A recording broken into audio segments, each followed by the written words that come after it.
Okay, Susan's goes to the store to buy supplies to make a cake. What is the average amount that Susan spent of each of the ingredients she bought?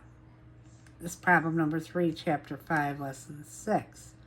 Okay, so you're going to add up these numbers and then divide by 1, 2, 3, 4, 5, 6. Divide by 6, okay?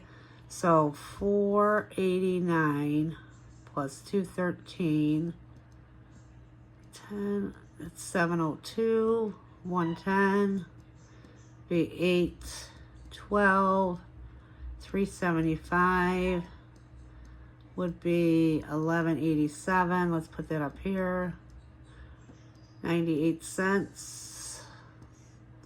15, 17, 18, 12.85, and $2.46.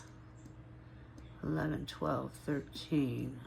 So it'd be $15.31. Let's make that look better. $15.31 divided by 6. 6 goes into 15 2 times. 2 times 6 is 12. And bring down that 3. 6 goes into 33. 5 times, it's 30. Leaves you a 3. Bring down that 1. Be 5 times. So, and don't forget the decimal to bring it straight up.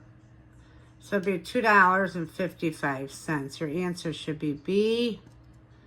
And I don't know what's going on with Facebook, but I couldn't post it on there. So I'm going to redo this video so that I can post it on YouTube.